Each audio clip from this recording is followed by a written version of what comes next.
Welcome to this episode of Horrific History and Hauntings. I'm Beth. And I'm Ramey. We're your hosts, here to talk about the stories that the history books ignore. From horrific epidemics and ghostly hauntings to the catastrophes and tragic events that have sickened humanity. Indeed. Beth, what happened today in history and what are we talking about exactly? We are doing a hauntings and legends from across the United States. Oh, we haven't done that in a while, have we? I don't believe so.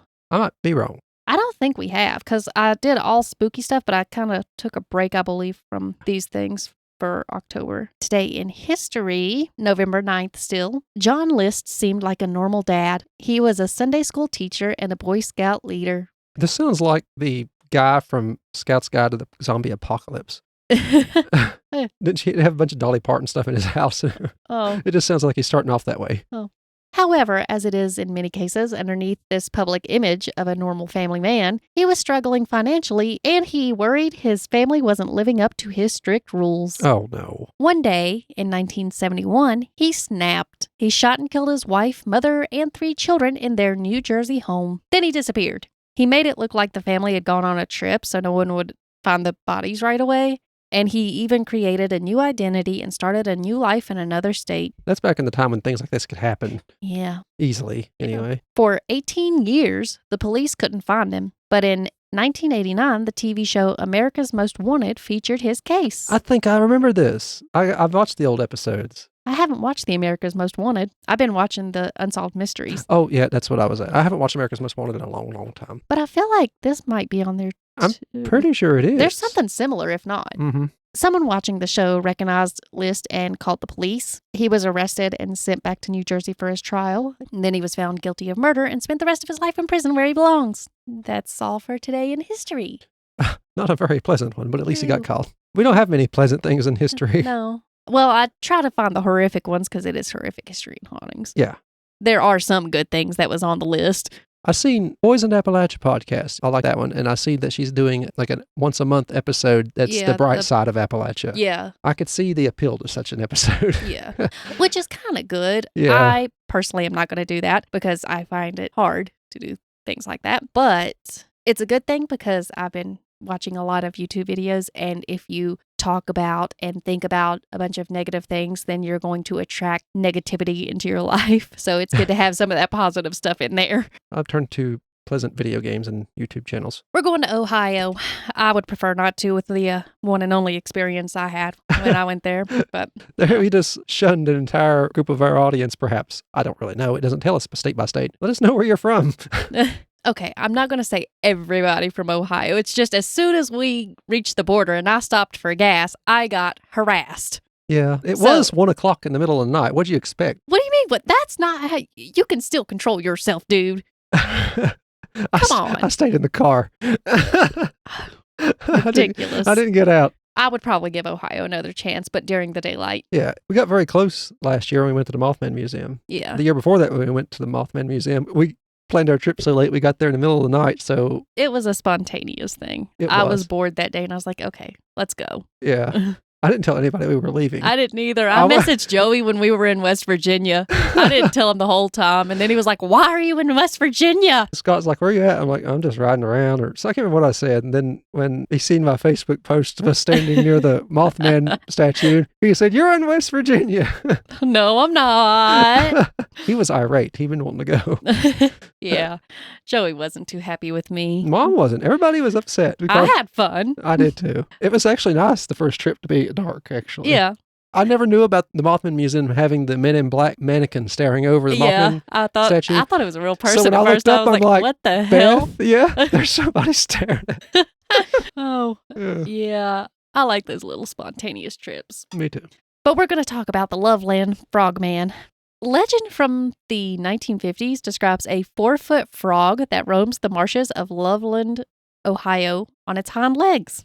I like frogs. I don't know if I'd like that one. The first alleged sighting of the Loveland Frogman occurred in 1955. Late one night, a businessman driving home encountered 3 unusual creatures standing on their hind legs. They were described as grayish and frog-like and standing 3 to 4 feet tall. The businessman stopped to observe them for a short time. In some versions of the story, the creatures are said to look as if they were having a conversation. Some accounts say that one of the creatures held a wand-like object above its head that emitted sparks. Okay. Yeah, which apparently frightened the businessman and caused him to flee. He didn't get alarmed at the giant toads, but the No. wand got him. Yeah, I would have kept on driving if I saw some giant toads. The most well-known account of the Loveland Frogman sighting happened in the early morning of March 3rd, 1972. Officer Ray Shuckey, driving on icy roads, encountered an unusual creature crossing his path. He described it initially crouching, then it stood up and looked directly at him before it climbed the guardrail and disappeared into the Little Miami River. Following Officer Shockey's report, other officers investigated and reportedly found scratch marks on the guardrail. 2 weeks after his encounter, Officer Mark Matthews reported a similar experience. He claimed to have seen the frogman on the road at night, which rose from a crouched position. Matthews fired his weapon and apparently injured the creature, which then disappeared over the guardrail. Why? I guess he was afraid. I would hope that was the reasoning, but still kind of rude. Yeah. None of them have done anything but swing a sparkling stick at anybody, kind of. Matthews, however, later retracted his statement. He said he had actually seen a large lizard, possibly an escaped iguana, but that he had exaggerated the story to support Shockey's account to help his colleague not look as crazy. Oh, well, that's disappointing and cool, I guess. Yeah. It's a little Good colleague. Yeah. Yeah. It seems dangerous in the police force. A large lizard in icy conditions is questionable as well, though, Oh, because, yeah, I forgot about that part. reptiles typically will seek shelter in cold weather. That's what the wand's for. Maybe start fires. Yeah. Some Harry Potter stuff going on Yeah. in Ohio. I can't remember the spell for Harry Potter's fire, but I do remember Dresden's, and it's Flickumbicus and Fuego. The most recent alleged sighting of the Loveland Frogman occurred in August 2016. Sam Jacobs reported the encounter while out playing Pokemon Go on Loveland Madeira Road. He claimed to have seen something strange after crossing train tracks to the banks of Lake Isabella. Jacobs described the sighting as a huge frog near the water. Not a virtual creature within the Pokemon Go game, as one would think, but an actual humanoid frog. It's a palpitoad. Of course nobody's going to believe you. You were out there playing Pokemon Go. Yeah, at least he tried. Yeah. He claimed the frog then stood up and walked on its hind legs. Jacobs estimated its height at about 4 feet tall and made it clear that he was unsure if it was a frogman or a frog humanoid thing, Homunculus. or simply just a big frog. A 4-foot frog? If you're not familiar with creatures of the wild, perhaps that's a possibility. You could get confused like that. Well, you also probably shouldn't be going out there and playing Pokemon Go if you're not that familiar with it. Unfortunately, that friendly little game has gotten a lot of people injured. Yeah. Trespassing it. It's also interesting to consider the potential influence of the movie Creature from the Black Lagoon on the frogman sightings, because the film was released in 1954, which was before many of the reported encounters, but still about the same time. Ah, that would explain a lot of that then. Yes. And the humanoid amphibian creature in the film could have inspired people's imaginations and fueled them to believe or pretend or act as if they actually observed this strange creature. I never watched that movie. I never watched it either. And I never really thought it would be interesting. I watched a lot of I hear a lot about it, though. So maybe it is. I do not. I hear it like 7 times throughout my life. We're traveling to Oklahoma, where there's little people. There's not that much about Oklahoma in this for some reason. I only found just a tiny bit about Oklahoma, but for some reason, that's what came up that seemed the most interesting. And I'd already typed up most of the notes by that time, and I find it interesting. Little people are well-known figures in the folklore and legends of many Native American tribes. They are often described as hairy-faced dwarves. They're said to inhabit the woods, and their height varies according to different accounts. Some say they are no taller than the knee of a normal height person, while others claim they are even smaller. Some call them pygmy beings or pygmy people. These little people are believed to hide from humans that came into the forest or go into the forest. Similar figures can be found in the folklore of older countries where they are known by various names such as fairies, brownies, gnomes, goblins, leprechauns, and pixies. See, I've heard those. I had no idea North America had their own. Yeah. Each Native American tribe has their own unique name for the little people, which you're going to have to look up on your own. I'm not going to try to pronounce them. There's a lot if there's more than one name. Yes, there is. I looked them up. I could not pronounce them, so I'm not even going to try. In the 1830s, an interesting discovery was made in Coshocton, Ohio. A graveyard was unearthed containing skeletons of unusually small size. The graves measured only 3 feet in length. I want to say when I was reading this particular article, it said that they tested these skeletons and it was found that they had wisdom teeth. Adults, then. Mary Joyce, in her book Cherokee Little People Were Real, stated that she possesses evidence of the existence of the Cherokee Little People. Her book highlights information reportedly uncovered during the construction of the Western Carolina University campus near Sylva, North Carolina in the 1930s. This information, according to Joyce, supports the notion that these little people were not merely figures of folklore, but that they were actually historical beings. Wait, 1 minute. I was going to say this, but you didn't stop. Oh, I appreciate her straightforwardness with the title of that book. Yeah.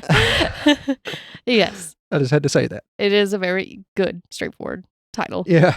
And obviously, like I said, I know that we're in the Oklahoma part of this, and that was technically North Carolina, but these little people are apparently all over the world. Mm-hmm. So, American Gods has a leprechaun thing going on, and it's in America. It explains how they get here. Oh. The Appalachian Mountains are partially in Ireland, I believe. I don't think they're called that there, but it's like when I know it was when the continental drift, Pangea or continental drift happens, it changed things. Yeah. And I've heard folklore about them having little odd things and little people and things like that over there as well, saying their mountains are as strange as ours. I've never had a problem in our mountains. No. It's okay. In Iroquois lore, these creatures reside in spaces where the spirit world and the physical world intersect, and they act as guardians and protectors. In the Crow Nation, little people are known as mischievous spirits who enjoy playing tricks on humans. Their songs are believed to lure in unsuspecting travelers, and they are said to only appear to those they wish to perform for. That's an honor. Yeah, it's cute. Don't eat anything they give you. I learned that from the Dresden Files. Don't eat the things. Don't take anything for free they offer. It's all a deal, and they're going to get you. The accounts of American explorers Lewis and Clark, this obviously was not in the history books, offer a unique perspective on the legends of little people in the 1800s. Their journals document the Sioux tribe's fear for Spirit Mound, a place in South Dakota believed to be inhabited by these mysterious little beings. The Sioux describe the Mound's people as small, powerful entities with the ability to shoot deadly arrows. And Clark's notes even depicted them as having large heads and a somewhat demonic appearance. That's because he was Christian. I would it's almost different say, than me. It's the devil.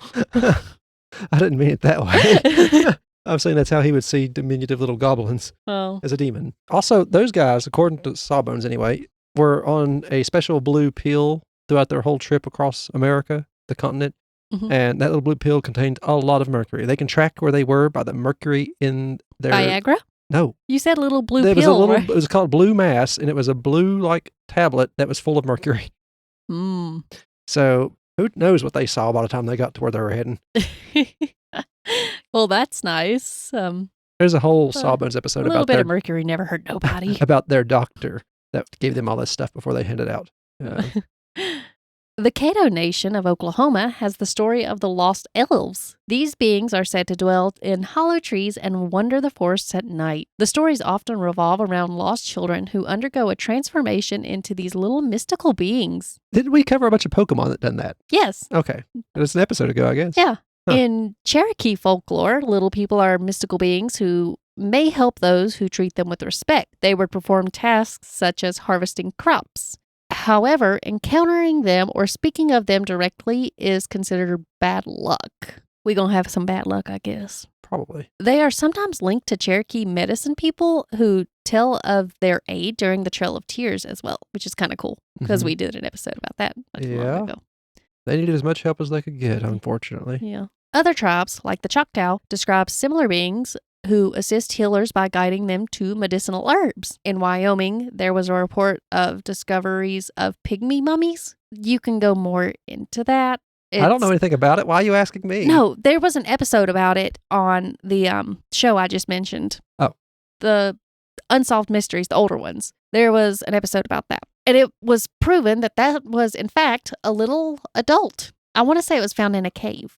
And it had a big head. There's apparently 3 types of little people: the laurel people, the rock people, and the dogwood people. I like the dogwood name. Yeah. It's our state tree, I do believe. It is. The rock people are characterized as beings with a fondness for vengeance. No. I'm a rock person. I had to learn not to be one. Yeah. They often resort to acts such as child abducting. I'm not a rock person. I take it back. I forgot that was part of it. Wow. Yeah. I'm not going out there abducting anybody. No, let's not do that. Sounds like a lot of anxiety. The laurel people, while mischievous and enjoy pranks, are generally seen as humorous figures who like to spread joy to others. And the dogwood people are believed to watch over and care for people. There's a lot of people in this paragraph. There is. Each type of little people is believed to teach valuable life lessons. The rock people serve as a reminder that negative actions and harm towards others can backfire onto you. They teach the importance of respecting the boundaries of others. The laurel people encourage the sharing of happiness and laughter. And the dogwood people teach the values of selfless acts of kindness and generosity, and emphasize the importance of giving without expecting anything in return. It's a nice way of seeing things and doing things. Try to just mind your own business and be nice. Yeah. Next up is Oregon. And in Oregon, they have the Bandage Man. You're probably going to hate him. In Cannon Beach, Oregon, the tale of Bandage Man dates back to either the 1930s or the 1960s, depending on the source. This mummy-like figure is covered in blood-soaked bandages and is said to emit a foul odor of rotting flesh. The rotting flesh doesn't bother me. The oozing everywhere might. That's part of the reason. The Bandage Man is said to terrorize drivers on Highway 101, particularly an old backwoods road that is loop-shaped, which is now nicknamed Bandage Man Road. It's kind of like a lover's lane. It's a popular spot for the young couples to go do their business. Bandage Man is said to hitchhike, jump into vehicles without permission, especially when it's a convertible or a truck with open beds. So it's best to keep those roofs on, the moon/sunroofs closed while driving on that road. But he's also reported to breaking windows to gain entry sometimes. So leave the windows down if he wants in that badly. Yeah. If you do that to my car, you'll be bleeding a hell of a lot more, you smelly mummy man. Some say that you can smell the rotting flesh before seeing him. He's known to leave behind soiled bandage pieces with his lingering foul odor on them in your car. Ew. So, yeah, sir, that's not sanitary. Please properly dispose of your bloody bandages in the future. Hazardous material bin. Just keep them in your car whenever you go down that road. Set them in the back of your truck. Oh, he is said to vanish once the vehicle enters town. So I'm wondering how far away town is on this road. He just lingers. And he's just chilling in your car this whole time. As long as it doesn't do anything but stink and leave a mess, I'm fine. I guess I could handle that. As long as he ain't like assaulting me or something. Maybe he just wants a ride to town, ride to the hospital. Yeah. One of the origin stories recounts 2 teenagers parked on the secluded road, doing what teens do with the privacy they have on that road. The weeds. Well, that too, I guess. They felt the truck tilt, not from the activity they were participating in. The weeds. It felt as if something had entered the back of the truck bed. When they looked back, they saw a terrifying blood-stained, bandaged face with only strange blood-red eyes visible looking back at them. You shouldn't look behind you. When you think there's something behind you that's making your vehicle lean or jump or something, just assume it's Emmett Cullen from Twilight hopping in your truck bed to help protect you. I forgot all about that. As the terrified teenagers sped away, the Bandage Man began pounding on the truck's rear window. Upon reaching the safety of the town and the boys' family service station, they discovered the truck bed was empty and the Bandaged Man was nowhere to be found. Everybody's like, what's that smell? You on the weeds? There are a few theories as to where this terrifying, smelly, and unsanitary Bandage Man came from. One suggests he was a victim of a sawmill accident, which resulted in his death. The other theory suggests he was a patient in an ambulance that got buried in a rock slide on the particular stretch of road. And in this version of the story, the ambulance driver perished, and the Bandaged Man's body was never recovered. All of them aren't pleasant. Yeah. Which was your favorite? The Bandage Man. I think the frog one was the funniest one, though. Yeah. How would you react if you were driving along and this scary blood bandage man hopped in your car, broke your window, and then left his nasty, smelly, bloody bandages? If I had been warned about this I would be more inclined to be okay with it because apparently he wants in the seat and that's all he wants. I'm going to borrow somebody else's car to go. He just wants to sit down for a ride to the edge of town, and I could deal with that. I picked up hitchhikers before, and they have always surprised me in one way or another usually, so. I would probably call an ambulance if I seen somebody like that. Yeah. I'd be like, you need proper medical treatment, sir. You need more than I can offer.